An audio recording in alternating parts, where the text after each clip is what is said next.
Hello students, we are continuing the chapter of rotational motion of a rigid body.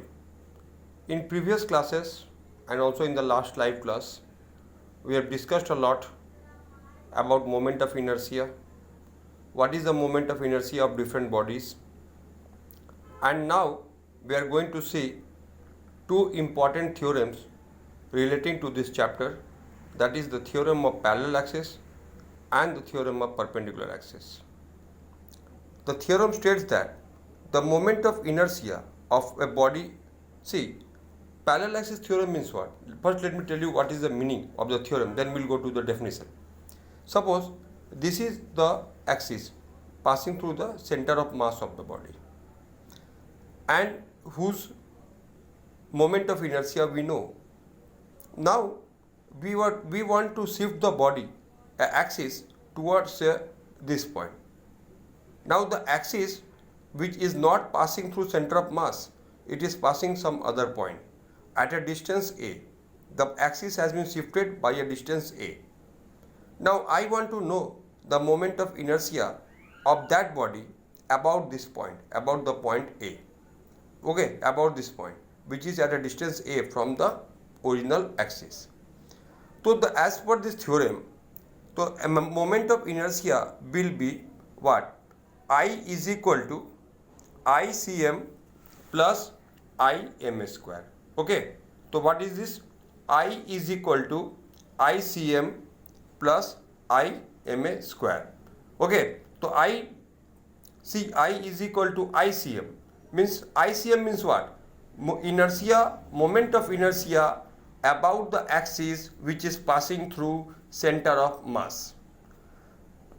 So if you want to find the center of moment of inertia about any axis which is at a distance a from the axis which is passing through center of mass, then I, moment of inertia of that axis, is equal to moment of inertia about the center of mass plus mass of the body into a square. Now what is a? A is the vertical distance, perpendicular distance between these two axes. This is called what? MA square. So I is equal to ICM plus MA square.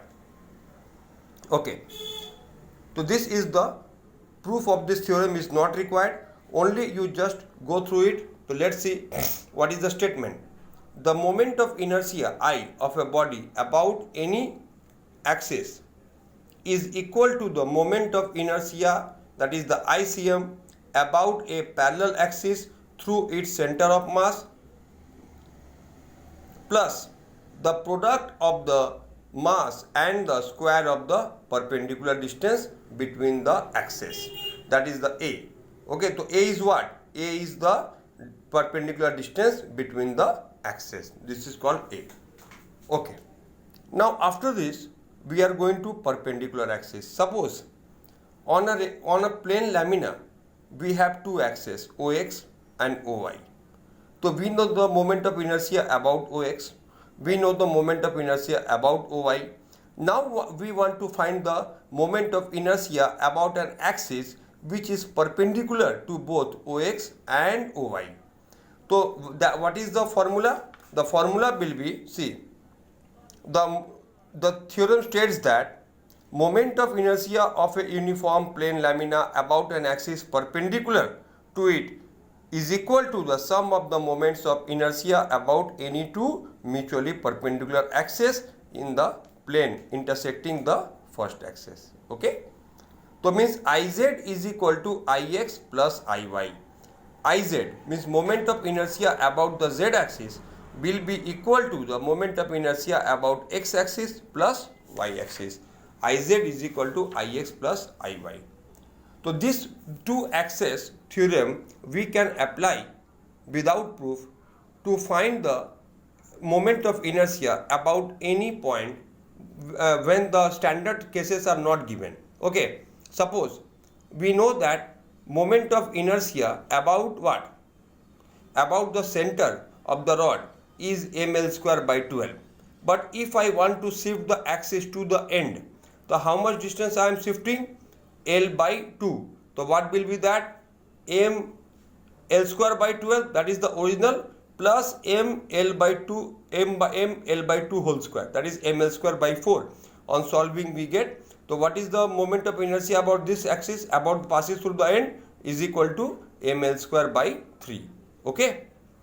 Now similarly we can apply this. Moment of force on torque. Moment of force or torque. See, if we want to put a body into motion, then we have to apply what? Then we have to apply force. That force produces the acceleration. Similarly, if we want to put a body in rotational motion, then we have to apply torque. So torque is necessary as force is necessary for linear motion. Similarly, torque is necessary for rotational motion. In absence of torque, no body can rotate. So torque is what? But what is torque? Torque is the product of cross product of R and F. Now let us see. Suppose here is a body, and we are applying force in this direction. This angle is theta. Okay, this angle is theta. The angle between R and F. So what is the torque? Formula of torque is what? R cross F, or you can say RF sin theta. So RF sin theta is the magnitude of torque. The magnitude of torque is RF sin theta. Now if you apply the right hand thumb rule, see, if you from R to F, from RF, so if I apply this is the direction of R, this is the direction of R, and this is the direction of F. So if I apply the right hand thumb rule this way, then the thumb will point upward. Then the thumb is pointing upward. So this is showing that the direction of torque is upward. Here the direction of torque is vertically upward. So if a particle is suppose on the plane, then the torque direction is upward, vertically upward. Okay, this is the direction of torque, because this is direction of torque as we have studied in the case of sine product, vector product, cross product, whatever you can say, that this is given by the formula of right hand thumb rule. Unit of torque is Newton meter.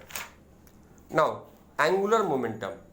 We know that when a rigid body moves, then its linear momentum is m into velocity of the center of mass. In case of rigid body, that is a very big body, we consider the motion of the body to be concentrated at the center of mass. Okay, so whatever be the motion of the center of mass, that is the motion of the particle. So angular momentum of the particle is what? Okay, so linear momentum is what? M into V. Now see, angular momentum is R into linear momentum. So from here we get mvr. So what is the formula? mvr. So mr into V. Okay, R into P. Suppose the body, this is the direction of angular momentum and linear momentum, and this is the direction of R. So the direction will be vertically upward here also. Okay, so as we have studied before, that tau is equal to R into F, torque is equal to R into F. Similarly, angular momentum is R into P. Acha. Relation between torque and moment of inertia. See, Newton's second law tells us F is equal to ma. In terms of rotational dynamics, what is the analogous formula of F is equal to ma? The analogous formula of F is equal to ma is torque is equal to I alpha. Torque is equal to I into alpha. Okay. Kinetic energy we know half mv square. So what is the formula here? K is equal to half I omega square. This is the formula of kinetic energy. Okay. Relation between angular momentum and moment of inertia. See, we are getting what? J is equal to I omega. As we have, okay, J is what? Momentum is equal to m into V. In case of linear momentum motion, what we have? In case of linear motion, what we have? F is equal to P is equal to m into V. Similarly, in case of rotational motion, we have J is equal to I into omega. So we will see that whatever motion we have, okay, similar things we are having here.